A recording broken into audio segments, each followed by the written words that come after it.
Welcome to Ommcom Media, sir. First question is, give us three most important reasons why people in Cuttack should vote you this time.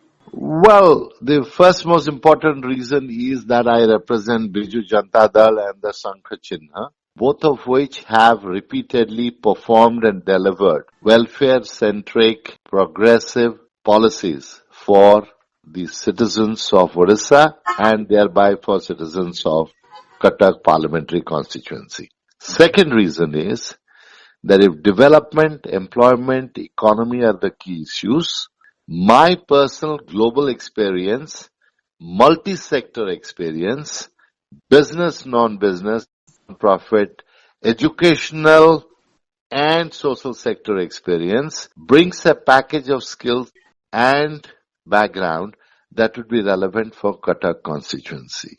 Right. Third and last and most importantly, I am not a politician by profession. It is not a profession of mine. I have come to serve and build Odisha as a futuristic place for my brothers and sisters in Odisha and Cuttack for the future, selflessly without any personal interest of mine.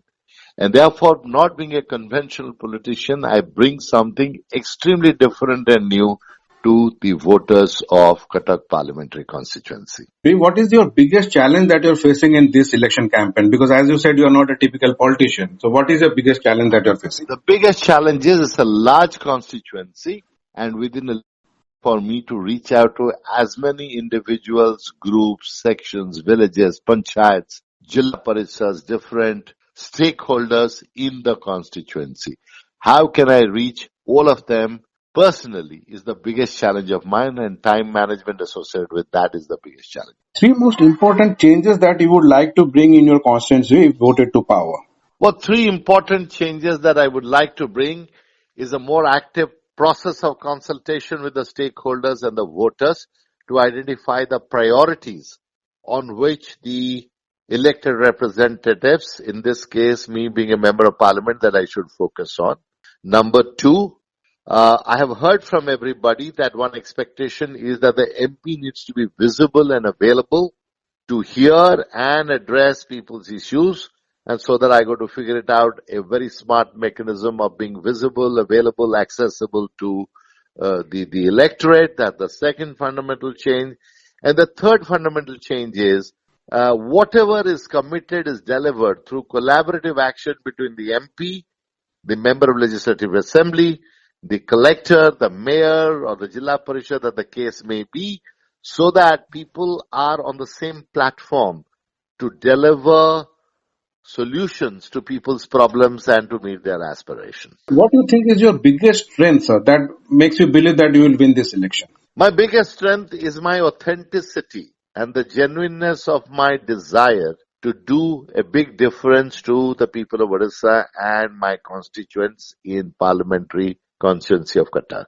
Tell us one thing about your major opponent, in this case Bhatrori Mahtab, that you like most and one thing that you hate most about him. First of all, I think as human beings we shouldn't be hating anybody, so I do not hate anyone, no matter how big, strong, bad, good an opponent is. It's a political opposition. And I think the strength that he has is that he has been 6-time members of the parliament from this constituency. It's very obvious strength or fact that is there. Right. Very well answered. And the final question is, how do you see this transition from a corporate world to this political world? How do you see this transition? Well, first of all, this is not the first or the last transition that would be.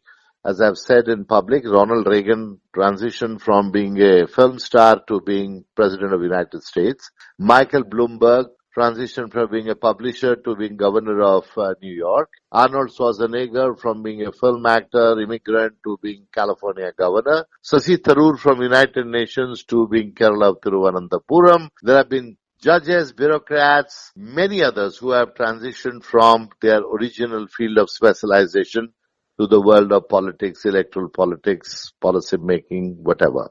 So I do not see any reason why this should be any different or any more difficult for me than it has been for all these gentlemen. I should have named few ladies as well, which they have so successfully achieved. Thank you so much, sir.